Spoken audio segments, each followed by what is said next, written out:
గుర్తుపెట్టుకోవాల్సింది బీసీ రిజర్వేషన్ల కోసం 42% రిజర్వేషన్ కోసం పోరాటం చేస్తున్నటువంటి అనేక సంఘాలు, అనేక మంది నాయకులు, రాజకీయ పార్టీలు అందరం కూడా అల్టిమేట్గా కోరుకునేది ఒకటే, బీసీలు బాగుండాలి, రాజ్యాధికారంలో బీసీలకు వాటా రావాలి అనేటటువంటి ప్రధానమైన అంశమే బేస్ లైన్గా అందరం కూడా పనిచేస్తున్నాం. మరి ఇటువంటి సందర్భంలో త్రిముఖ వ్యూహంతో ముందుకెళ్లాలని అనుకున్నాం. ఒకటి, రాష్ట్ర ప్రభుత్వం మీద ఒత్తిడి తీసుకురావడం, 2 కేంద్ర ప్రభుత్వం మీద ఒత్తిడి తీసుకురావడం, 3 ప్రజా ఉద్యమాలు నిర్మించడం. ఈ మూడిటి ద్వారానే బీసీ బిల్లు సాధ్యమవుతుంది అనేటటువంటి ఒక పట్టుదలతోని తెలంగాణ జాగృతి ముందుకెళ్ళినటువంటి విషయం మీ అందరికీ తెలుసు. అనేక కార్యక్రమం బీసీ బిల్లు సాధన కోసం చేసినటువంటి ఏకైక ఆర్గనైజేషన్ తెలంగాణ జాగృతి, యునైటెడ్ పూలే ఫ్రంట్ 2 కలిపి కార్యక్రమాలు చేయడం జరిగింది. మరి ఇవాళ ఎక్కడి దాకా వచ్చాగింది?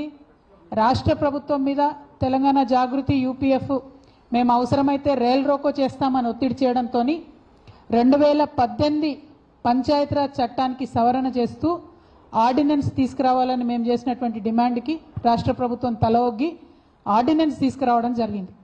ఇప్పుడు తెచ్చినటువంటి ఆర్డినెన్స్ని గవర్నర్ గారు మరి లీగల్ ఒపీనియన్ కోసము సాలిసిటర్ జనరల్ గారికి పంపడం జరిగింది. ఇక్కడ ఒక మంచి అవకాశాన్ని కాంగ్రెస్ పార్టీ వదులుకుంటుంది. బీసీ బిడ్డల తరఫున అనేక మంది లీగల్ ఎక్స్పర్ట్స్తోని సంప్రదించిన తర్వాత నేను ప్రభుత్వానికి సూచన చేస్తూ ఉన్నాను. తమిళనాడులో ఇట్లానే గవర్నర్ గారు తాత్సరం చేస్తే కోర్టుకు వెళ్ళి వాళ్ళు వెంటనే మంచి ఆర్డర్ తెచ్చుకోవడం జరిగింది. ఎస్పెషల్లీ ఆర్డినెన్స్ ఇచ్చినప్పుడు గవర్నర్ ఇన్స్టిట్యూషన్కి ఎటువంటి హక్కులు కూడా లేవు వాటిని డీలే చేయడానికి. కానీ ఇప్పుడున్నటువంటి గవర్నర్ గారు డీలే చేస్తూ ఉన్నారు. ప్రభుత్వాన్ని నేను డిమాండ్ చేస్తున్నా, మీరు ఎందుకోసం వెంటనే కోర్టుకు వెళ్లకుండా ఆగుతూ ఉన్నారు? మీ స్థాయిలో, రాష్ట్ర స్థాయిలో అయిపోయేటటువంటి అంశాన్ని ఎందుకు మీరు కోర్టుకు వెళ్లకుండా భారతీయ జనతా పార్టీని కాపాడుతున్నారు? కాంగ్రెస్కు బీజేపీకి ఇంటర్నల్గా ఉన్న అండర్స్టాండింగ్ ఏంటి? ఇది వాళ్ళ బీసీ బిడ్డలకు తెలియాల్సినటువంటి అవసరం ఉంది.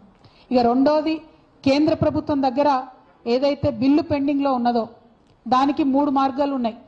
ఒకటి, రాష్ట్రపతి గారు ఆమోదించి వెనక్కి పంపొచ్చు, దాంతో సమస్య తీరిపోతుంది, డైరెక్ట్గా రిజర్వేషన్ వస్తుంది. 2, రాష్ట్రపతి గారు రిజెక్ట్ చేయొచ్చు. రిజెక్ట్ చేసినా మంచిదే. రిజెక్ట్ చేస్తే మన అసెంబ్లీలో, మన కౌన్సిల్లో మళ్ళీ ఒకసారి మనం బిల్లు పెట్టుకున్నట్టయితే సెకండ్ టైం రాష్ట్రపతి దగ్గర పంపించే అవసరమే ఉండదు. అది రాజ్యాంగంలోనే మనకు ఉన్నటువంటి హక్కు. సో ఒకవేళ భారతీయ జనతా పార్టీ మీద ఒత్తిడి పెంచి మా రాష్ట్రంలో మేము చేసుకుంటాం, మీరు రిజెక్ట్ చేసన్నా పంపండి అని అన్నా కూడా మనకు బీసీ బిల్లు పీఠముడి విడిపోయేటటువంటి ఆస్కారం ఉన్నది.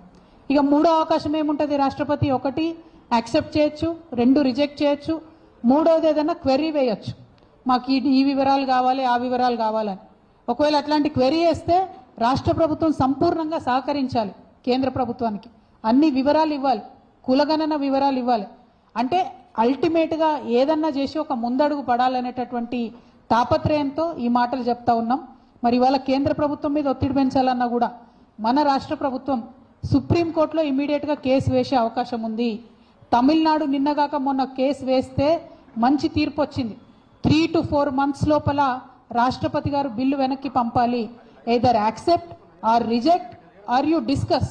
ఈ మూడిట్లో ఏదో ఒక ఆప్షన్ ఉంది. కానీ స్టేటస్ కో లాగా డీప్ ఫ్రీజర్లో పెట్టుకుంటామంటే కుదరదని కరాఖండిగా సుప్రీంకోర్టు తీర్పు ఉంది. ఈ 3 దశలు ఉన్నప్పటికీ కాంగ్రెస్ పార్టీ నిన్న ఏం మాట్లాడుతున్నారు? పొన్నం ప్రభాకర్ గారు మేమందరం పోయి ధర్నా చేస్తామన్నారు. ఇదివరకు కూడా పోయి చేసిరు కదా, ఏమైంది ఆ ధర్నాతోని? మీరు చేసిన మీ ధర్నాకు మీ నాయకుడు రాహుల్ గాంధీయే మిమ్మల్ని పట్టించుకోలేదు, మీ ధర్నాకు ఆయన ఆనాడే రాలేదు. రేపు మళ్ళీ పోయి ధర్నా చేస్తామంటున్నారు. ఓకే, సంతోషం, మంచిది. ఇక్కడ చెప్పేది ఢిల్లీలో చెప్తారు, చేయండి. కానీ ఎంత అవహేళనగా మాట్లాడుతూ ఉన్నారు ఇవాళ పొన్నం ప్రభాకర్ గారు అంటే, మేము పోయి ధర్నా చేస్తాం, అందరు బీసీలు రావాలి, అందరు ఎమ్మెల్యేలు రావాలి, అందరు ఎంపీలు రావాలి అంటే ఏంది ఇది? మేము సత్రంలో భోజనం పెడుతున్నాం, మీరు అందరు రావాలి అన్నట్టు ఏం మాటలు ఇవి? మీకు సీరియస్నెస్ ఉందా? అసలు బీసీ బిల్లు సాధన చేయాలని ఉందా లేదా? ఉంటే బాజాప్తా ప్రభుత్వ పరంగా అఫీషియల్గా ప్రోగ్రాం పెట్టండి, అఖిల పక్షాన్ని ఇన్వైట్ చేయండి, లెటర్స్ రాయండి ముఖ్యమంత్రి గారి తరఫు నుంచి. మర్యాద పాటించండి, పద్ధతి పాటించండి. ఎట్లా అయితే తెలంగాణ విషయంలో మొత్తం అందరం కూడా 50 మందిని పార్టీలకు అతీతంగా ముందుకెళ్ళి కొట్లాడినామో, బీసీ బిల్లు సాధించాలంటే కూడా అన్ని పార్టీలకు సంబంధించిన అందరినీ ఇన్వైట్ చేయండి, చేసి ఢిల్లీకి తీసుకొని వెళ్ళండి. ఏకపక్షంగా మీరు ఎటుపడితట్టు మాట్లాడతాం, మీరు రావాలి, అందరు రావాలి అంటే ఇది అవతలి వాళ్ళ మీద నెపం నెట్టేటటువంటి ప్రయత్నం తప్పితే సీరియస్నెస్, చిత్తశుద్ధి కనపడతలేదు. కాంగ్రెస్ పార్టీ ఢిల్లీలో తలపెట్టినటువంటి ధర్నా ఏదైతే ఉందో కేవలం బీహార్ ఎన్నికల కోసం చేస్తున్నటువంటి డ్రామా, అంత తప్పితే బీసీల మీద చిత్తశుద్ధి లేదు. మీకు చిత్తశుద్ధి ఉంటే, ధైర్యం ఉంటే కేసు ఎందుకు వేస్తలేరు? రాష్ట్రపతి గారి మీద ఇమీడియట్గా కేసు వేయండి. సుప్రీంకోర్టులో ప్రెసిడెన్స్ ఉంది, తక్షణమే ఆర్డర్ వస్తుంది. చేయాల్సిన పని వదిలిపెట్టి రాజకీయంగా కేవలం దీన్ని సాగదీసేటటువంటి ప్రయత్నం చేస్తున్నారు. ఇక బీజేపీ అయితే ఎంత దారుణం అంటే, వాళ్ళు మాట్లాడితే మేము బీసీ సీఎం అంటారు, బీసీ పీఎం అంటారు తప్పితే నిజంగా బీసీ బిడ్డల పక్షాన నిలబడాల్సిన సమయం ఇది. కానీ ఈ సమయంలో నిలబడకుండా తప్పించుకొని తిరుగుతున్నారు.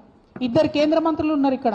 మరి తెలంగాణ బీసీ బిడ్డల ఆవేదన ఇది అని మాత్రం వాళ్ళు ఒక్క మాట కూడా మాట్లాడతలేరు, చెప్తలేరు. ఇది చాలా దారుణం. మరి 4, 5, 6 తారీఖున నిన్న రాష్ట్ర ప్రభుత్వం ఏదైతే ఢిల్లీలో చేస్తామని చెప్పినారో దీక్ష, ఏం చేస్తారో మరి వాళ్ళు. ఒకరోజు కలుస్తారట రాష్ట్రపతిని, ఇంకో రోజు దీక్ష చేస్తారట. ఆ దీక్షకి ఎవరు వస్తారో తెలియదు, ఏమొస్తారో తెలియదు.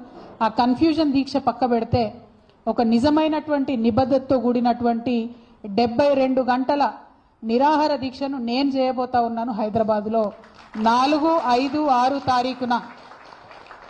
ఆగస్టు 4, 5, 6 తారీఖున నేను ఇదివరకు ఎట్లా అయితే అంబేద్కర్ విగ్రహ సాధన కోసం 72 గంటల నిరాహార దీక్ష చేశానో, బీసీ బిల్లు సాధన కోసం కూడా రాష్ట్ర కేంద్ర ప్రభుత్వాలపై ఒత్తిడి పెంచడానికి, మన తెలంగాణ రాష్ట్రంలో బీసీ బిడ్డలకు ఎంత అవసరం ఉంది బీసీ బిల్లు అనేటటువంటి అంశాలని ప్రపంచానికి తెలియజెప్పడానికి తెలంగాణ జాగృతి అధ్యక్షురాలుగా, తెలంగాణ బిడ్డగా, ఒక సోదరిగా నేను నిరాహార దీక్ష 72 గంటలది 4, 5, 6 ఆగస్టు నాడు చేయబోతా ఉన్నాను. దీనికి సంబంధించి మేము ప్రభుత్వానికి కూడా ఇమీడియట్గా పర్మిషన్ కోసం పెట్టుకుంటాం. వాళ్ళు పర్మిషన్ ఇస్తే మంచిది, ఇవ్వకపోతే ఎక్కడ వీలైతే అక్కడ కూర్చొని 72 గంటలు మాత్రం ఖచ్చితంగా దీక్ష చేస్తాం. నాకున్న కాన్ఫిడెన్స్, నాకున్న విశ్వాసం ఏంటంటే అంబేద్కర్ విగ్రహం సాధించడానికి ఉమ్మడి ఆంధ్రప్రదేశ్లో 72 గంటలు నేను నిరాహార దీక్ష చేసిన. ఆ తర్వాత అనౌన్స్మెంట్ వచ్చింది. కిరణ్ కుమార్ రెడ్డి గారు ఆనాడు ఒత్తిడికి తలొగ్గి అంబేద్కర్ విగ్రహాన్ని అసెంబ్లీలో పెట్టడం జరిగింది. అదే పంతాను, అదే గాంధేయవాదాన్ని, అదే ప్రజాస్వామిక పరిధిలో మేము నిరసన తెలియజేస్తాం, అవసరాన్ని తెలియజేస్తాం. బీసీ బిల్లు ఎందుకు రావాలన్న అవసరాన్ని, మా నిబద్ధతను ప్రపంచానికి చాటుతామని ఈ సందర్భంగా మీ అందరికి కూడా నేను తెలియజేస్తూ, మరి యూపీఎఫ్ కన్వీనర్ శివశంకర్ అన్న గారిని మాట్లాడమంటాను. ప్రెస్ మిత్రులందరితో నా రిక్వెస్ట్ ఏంటంటే, మా బీసీ బిడ్డలు నాయకులు చాలామంది ఉన్నారు, వాళ్ళందరూ 1 మినిట్ మాట్లాడతారు, ఎక్కువ కాదు. వీలైనంత మంది మాట్లాడే వాళ్ళు క్రిస్పీగా, ఫాస్ట్గా మాట్లాడవలసిందిగా రిక్వెస్ట్ చేస్తున్నాను. ముందుగా యునైటెడ్ పూలే ఫ్రంట్ కన్వీనర్ గారు గౌరవనీయులు బొల్ల శివశంకర్ గారిని మాట్లాడవలసిందిగా కోరుతాం. ఈరోజు పత్రికా సమావేశం